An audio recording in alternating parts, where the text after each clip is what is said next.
Hey everyone, Typical Hunks Adventure, and today we're going to be talking about how Pokemon saved me during COVID. And yeah, before we get into that though, I want to talk about how my love of Pokemon started, ended, and as well as how it came back into my life. So I've been collecting since it first came out when I was a kid. I remember Big Set, and yeah, my uncle, he worked I guess he had his own asphalt business, and he would do parking lots for big box retail stores. And yeah, he came home one day with a giant box of just nothing but packs of Pokemon cards. We're talking base set, jungle, fossil, and Team Rocket. And he had back issues, kind of like me. And he would often have me walk on his back, and he would pay me money, or in this case he would give me packs of cards as well as payment for kind of walking on his back to massage it as a kid. And I'll never forget the time that I got 2 base set packs and pulled my 2 chase cards. The first one was the base set Charizard, and the second was the Chansey. And the reason for those wasn't that I thought the Pokemon were cool or anything. As a kid, I just cared about high numbers. So of course Charizard had the highest attack, and Chansey had the highest HP. I remember he tried trading them from me for my cousin, and I was just like, no, absolutely not, these are mine. And yeah, I'll never forget pulling those 2 cards. Not long after that, there was a small mom and pop, I guess, card shop that kind of opened just selling Pokemon on the route to my elementary school, and I just remember stopping in there every day to kind of see the new cards that they were getting in and having in display cases, and just all that fun stuff. And times of waiting for Pokemon cards, I remember being at a Toys R Us early in the morning with my uncle and brother and cousin, and I don't remember which promo it was. Maybe it was an Electabuzz or a Pikachu, maybe neither. I honestly don't remember what the Toys R Us promo was that we waited for, but what I do remember was waiting and then us bringing snacks, and I had a Ziploc bag with Pringles and spearmint gum, thinking those would be 2 good things to snack on while we waited. And yeah, the smell of the gum permeated throughout the bag so that the Pringles tasted minty and just awful. As a kid, I always felt like we just sort of got cards, even the promos. Maybe it was through trades, maybe shops gave them out. I really don't remember. I think I got the gold bordered Meowth from a Pop-Tart box, and then everyone had the E3 Pikachu card, and Moomoo promos, and then everyone had an Ancient Mew card that they wanted to show off. And when we couldn't find the official trading cards, there were other things that we would collect and find in stores, like the Topps cards, as well as the Lenticulars. Those were both, household staples among Pokemon collectors at the time. And then there was the mall. Every weekend we would go to the shopping mall, and there was a kiosk there that sold Japanese Pokemon cards, which was awesome because my mom would buy my brother and I packs, and they would be cheaper, and they guaranteed holos, a win-win. I believe they had like Gym Series and a Team Rocket pack, so I remember getting lots of dark Pokemon cards and trainer Pokemon cards. Pretty awesome times though, just being able to open those packs and pull stuff like that you're probably not going to pull today unless you really want to risk spending hundreds opening packs just to kind of relive those moments. And we'd get catalogs in the mail. I don't think they were specific to just Pokemon, but kind of like toy catalogs where you could call in and order things. But being a kid, we didn't have access to credit cards or money, or however any of those means really worked. Maybe they didn't even have them for sale, they were just showing them. But I remember seeing some cool Japanese cards and just thinking of my brother, wow, how do we even get those? Where do we find those? Because those didn't exist in English, and the only Japanese cards we ever saw were just the packs at the mall kiosk. Years later, I realized that they were the Japanese vending machine series sets. And one of them that we always were really fascinated with was one of the Weezing cards. And yeah, I got it years ago as I completed the vending series collection, just getting all of the cards just to kind of have, because I really like the quirky artworks and things like that, and brings a sense of nostalgia back. But I often wondered if my brother, if he would remember that card if I were to send him one as a gift, or if he would just be like, oh cool, he sent me a Weezing card. Then of course there was QVC, television staple back then. I remember my mom buying the Southern Isles set, which featured all of the cool Pokemon cards with postcards and everything with the connecting artworks. So that was really cool, and it seemed like Pokemon was everywhere you looked. And even to this day, I would say that's about the same. It's everywhere, and it's really cool seeing a piece of my childhood being carried through all of these years, even to this day. Now, it's not to say there wasn't a time where it wasn't, very popular in my life. I remember Digimon came out, and I would watch the cartoon. Never did get into the TCG, but I did have a friend that got into it for a moment, gave me some cards, and then even he bailed from the TCG. I don't think it wasn't probably until Yu-Gi-Oh! I think started the shift. Pokemon was no longer cool for a kid moving into middle school, and Yu-Gi-Oh! Was in. I remember taking a hollow Vileplume card and just scratching it with a key, scratch into the hollow because I thought it was cool that I could write into it. Or the Energy Search card, which featured a robotic hand on it and had colored energy orbs, and using that to kind of make silly or googly eyes on Pokemon and giving them robotic hands. And I thought that was kind of like a funny thing to do, and had a bunch of cards like that. And that's actually a tradition that I recently brought back last year and continue to do this year. Obviously not at the extent of ruining a bunch of cards, but I use Digletts and Wiglett cards and their evolution lines to create funny little things like this that may show up on camera, but it is a Mecha Diglett. So kind of a fun little series where I'll use reels and make it doing some sort of nonsense.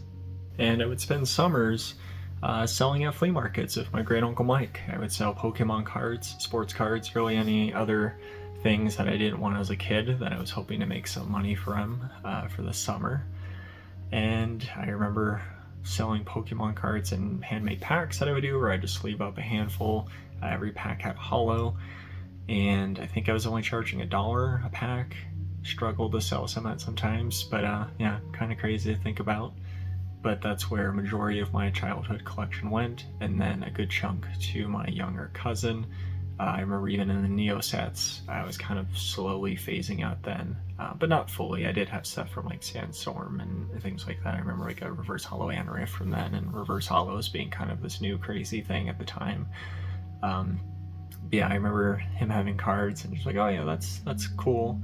But my interest was slowly going down. I think I did buy some cards from another seller at a flea market because it was like $5 for a big stack, and there being the Neo promo, like Reverse Hollow intake card and stuff like that. But essentially got that just to flip and have more product at my table.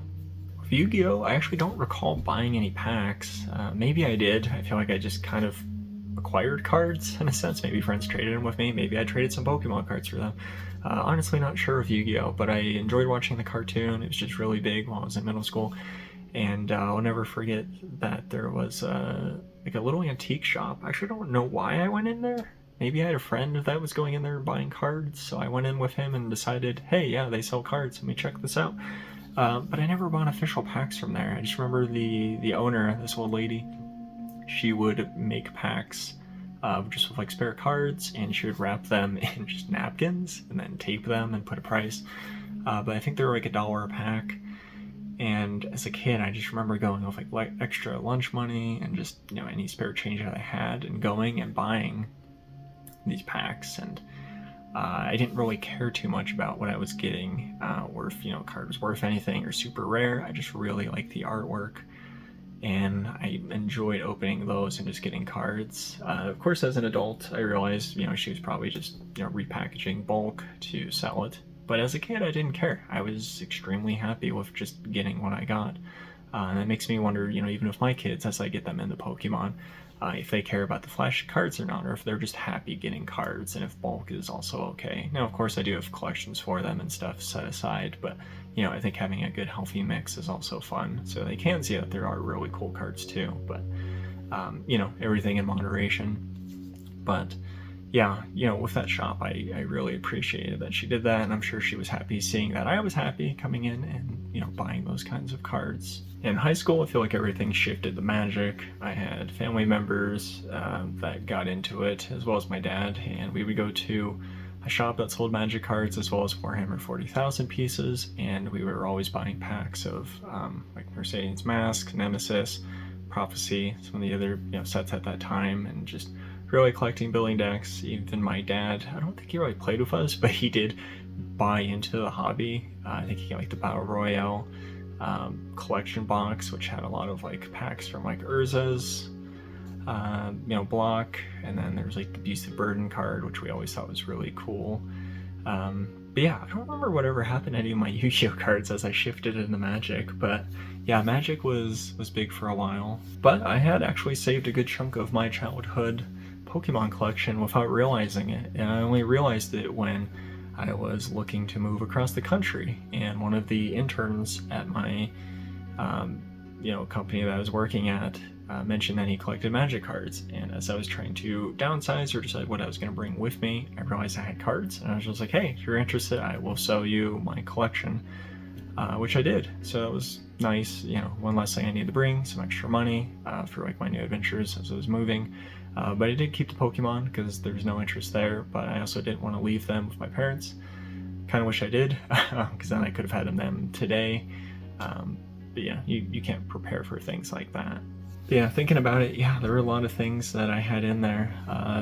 Base set Zard, Shadowless, Blastoise, Sabrina's Gengar, Blaine's Charizard, Rocket's Mewtwo, Shining Charizard, Shining T-Tar, a lot of other staples, but yeah, really remember and miss the Shining Charizard. That was one Shining card that I did pull on my own that I did not trade for. And of course, I moved out west, and the first job I got, ironically, a lot of the people there played Magic, and I mean like really played Magic. They had a guy that knew a distributor, so he was able to get products somewhat early. They would do drafts after work and like have parties set up. They would play during lunch breaks, pretty much everything, and it got me back into it. And I was like, oh man, I had so much like cool vintage that I sold. But he got me hooked again, and I was buying decks, and made a lot of new friends that way. So it was cool in terms of connecting with strangers. And then I came to my current company, and more people played here too. We would play during lunch breaks and stuff like that. And it got pretty competitive. We're just constantly buying and building new decks to play against each other, and decided to get into Instagram, and I have an account with like 6,000 followers, and I was just always posting my cards and showing them off and doing giveaways. And eventually I got to the point where I couldn't really keep up with it. But I guess even before then, though, I will mention, so with the Instagram, as I grew and made lots of friends and had followers on there, I actually had one follower that was getting into Pokemon, and he was selling his Magic, and I was like, hey, I have Pokemon and I'm getting into Magic, so let's do a trade. So we actually swapped. I gave him my childhood collection binder, which had all those really amazing cards, but I got his giant Magic collection. For me at the time, it was a win. I was just like, hey, I'm getting all these Magic cards, so you can have all these worthless Pokemon cards. But I do wonder now if he still has all those cards, because it ended up working out good for him now. Maybe not at the time, but yeah. And then of course afterwards, I ended up getting rid of that Instagram because I couldn't keep up with Magic. It was getting to be an expensive hobby, and it was getting way competitive. And there's even a dad at my son's school that I chat with during pickups and drop-offs, and he plays Magic the Gathering a lot, and he's always telling me about the new sets and stuff coming out, and I'm just always like, yeah, that's cool, but yeah, I don't want to get roped back into it.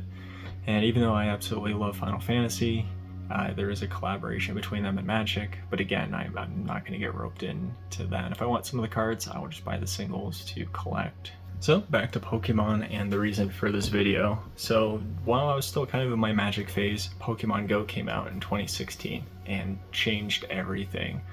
If you didn't play that game at launch and at its infancy, I don't think anything will ever mimic or come close to that experience. We're just talking large crowds of people running around on their phones trying to catch new Pokemon that they didn't feel like anyone else had, getting to be at the highest level, just all sorts of things like that. I remember driving up dirt roads by my work to catch Dragonites and Snorlaxes that people had reported to have spawned in those areas. coordinating and meeting up for raids when those came out to take on the newest legendary at the time. And for me, one of the things besides Pokemon Go just being great for getting out of the house was finding and experiencing new places. I used the Silph Road Atlas site to find Pokemon nests, which was just essentially a spot where a particular Pokemon was going to spawn more often, which was great for players if you're trying to get, like maybe a new Pokemon that you don't have, or you need more candy for it so that you can evolve it.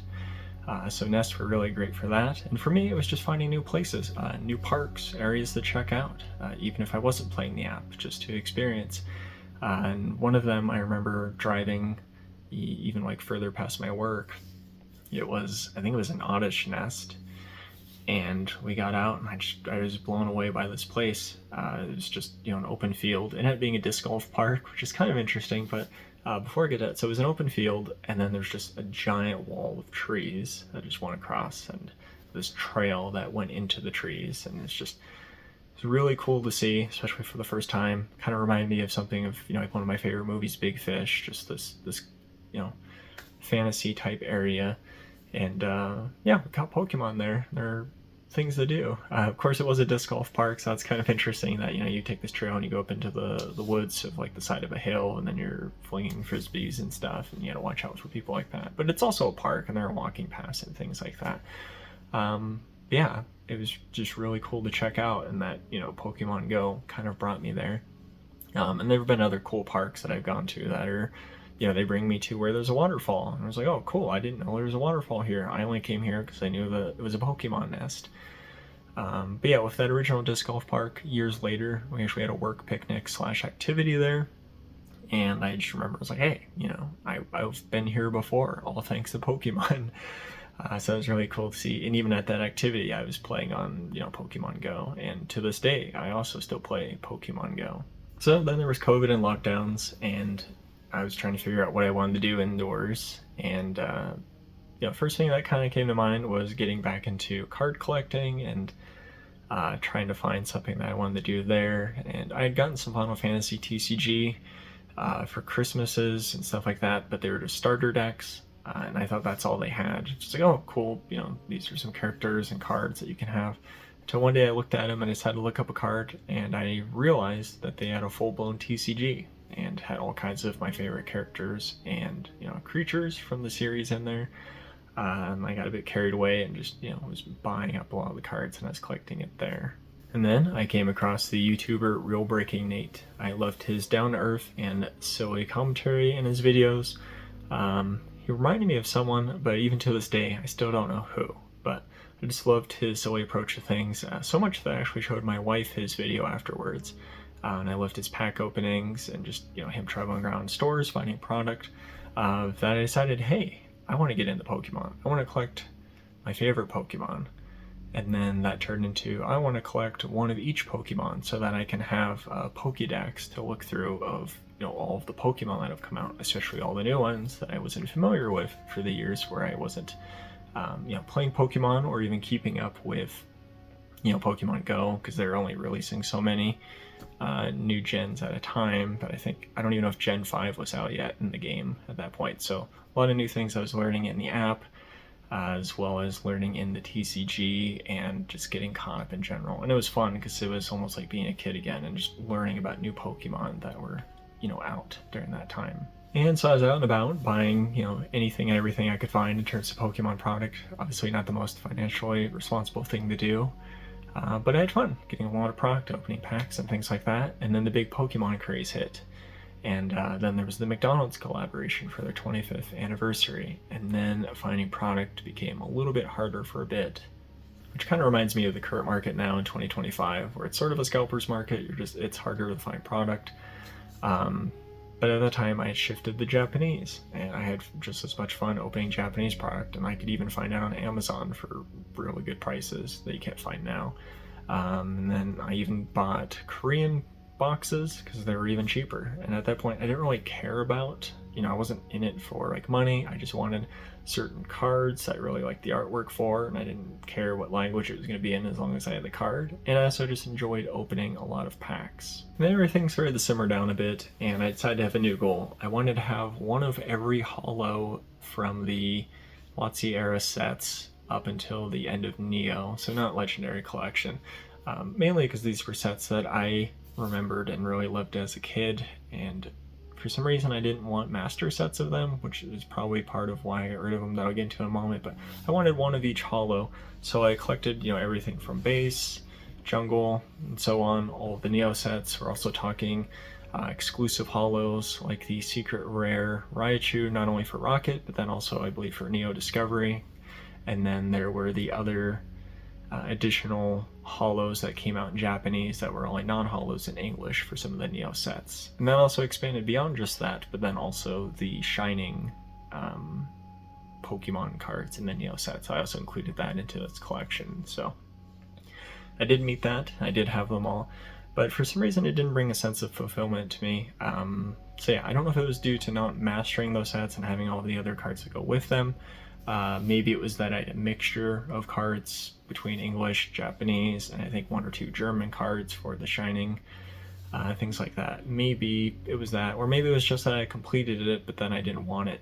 But I ended up selling those cards. There are things on Instagram called claim sales. I could always get into a future video if someone is interested in what a claim sale is, but essentially you put your cards up on Instagram and posts, and you have prices on them, and then people claim those cards, and then you reach out and get the invoice out to them, and they pay, and then you ship the cards. So just kind of a nice way. But for me, it was kind of a, I met this goal, I got this collection, and now I want to give back and sell those and get those cards in the hands of other people that are maybe looking to meet that same goal. And now, while I did sell those cards, there was an exception. I did keep one card, but I'll get into that at the end of this video. And yeah, even with the original goal that I had for finishing my entire Pokedex, there are 2 cards that I'm missing, but they were both from Gen 9, so I don't know if you could really count those as part of the original goal, because Gen 9 actually wasn't out when I set out for this goal.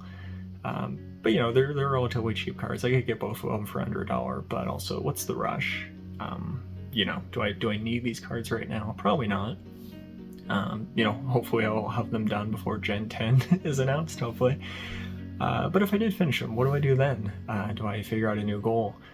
Maybe it's to do that same goal again, but to have a Pokedex for my children, and so that they have a collection. When I had this one in mind, I didn't exactly have kids, so it was kind of for me. So maybe I want to have a Pokedex for them to look at, so they can learn about all of the Pokemon too. Pokemon saved me during COVID. It kept my mind busy, entertained, and gave me goals with purpose, and all while keeping things fun and helping me become the collector I am today. And I had fun traveling around and finding, stores and product and stuff that I could open, and really enjoyed doing that. But one thing was still missing: someone to share these cool cards that I was getting and collecting with. So in September 2022, I decided to start an Instagram account called Typical Hunk Collects, where I could post my cards and share them with a community with like-minded people that also collected Pokemon cards. And I worked on growing my page and doing giveaways, mainly because I like to give back and help others, and maybe get some of the cards that I've had into people's hands, or give back packs and things like that for people that couldn't find product to open, or maybe people just wanted free stuff, and that's totally fine as well. But yeah, just growing a community. A lot of these people that I chat with on the daily, I would absolutely consider them friends. And of course, as I grew, I just focused on posting cards, occasionally making reels and things like that. And then I came across a bigger account. She was probably like 5 or 6 times bigger than me in terms of followers. But one of the things she mentioned was that she bought damaged cards. She wanted to buy her damaged cards, and I thought that was interesting. And I just had a Mint Expedition Charizard that had a crease through it. I can only imagine some dumb challenge happened where someone decided to bend a pack, and then, opened it, and that was the pull. But somehow I ended up with it, and I reached out to her, and I was like, hey, are you interested in this? And she absolutely was. And the conversation, continued with, what else do you have? Or, I saw her in search of list, and I was like, hey, I probably have some of these cards. Not all of them were damaged, which was fine. But, It was a nice way to build up, and I think the trade was about almost $500 in value. And now, I'd never done an online trade before like this, so it was something new and it was scary, but I trusted her. And even so much that I was like, I'll send first. You can make sure you get the cards before you even pay. I think she had some stuff that I was interested in, so it might have been like a half pay, half card trade too. But yeah, I was fine with that. But no, she trusted me too, because there was that communication. I mentioned like other videos of just having, working on strong working relationships with others, and building that trust, showing that I'm not going to scam someone or anything like that. So. And that trade worked out, and it was the first trade I ever done, and it was the biggest one probably, and it was just really cool to see. And she's one of my best friends in terms of the Instagram Pokemon community, and we still chat to this day. The Pokemon Instagram community has been nothing but beautiful, and I always feel so connected. It's really cool seeing some of my friends grow as fast as they have, some faster than others, and some even have been gifted items from the Pokemon company themselves, as well as some of their collaborations and partners, especially companies that do anything with Pokemon. So, to say I'm a bit jealous, maybe, but also mainly I'm just really happy to see them grow and get those kind of opportunities, because it's really neat to see a company actually connect like that and, have fans that they want to also give back to. And one of my neighbors, who actually lives a couple houses down, actually works for the local card shop in my town. And his buddy started a YouTube channel for Pokemon openings and stuff like that, which is no more, but I remember joining a live stream and him mentioning that the shop had just recently got in a Shining Charizard that was $500. And, they were closed that day, but I told him, I was like, I will be there first thing in the morning to take a look at it. And so, yeah, next day I showed up, he was already there, just opening the door, and I was the first one in. Saw the card and immediately bought it. I was finally happy to get the most memorable card that I remember pulling during my childhood and having it again, and this time I don't plan on letting it go, probably ever. And so I mentioned before where I collected all of the cards from the Watsira sets that I remember having as a kid, and I sold them all, but the Shining Zard is one that I decided to keep, and I actually have that right here. So Pokemon was my childhood. It saved me during COVID and has kept me connected to the franchise ever since. Hope to not have a fallout again, as I really enjoy the amazing community and friends that I've now made along the way. But that's going to do it for this one, so stay safe, stay healthy, and I'll see you in the next video.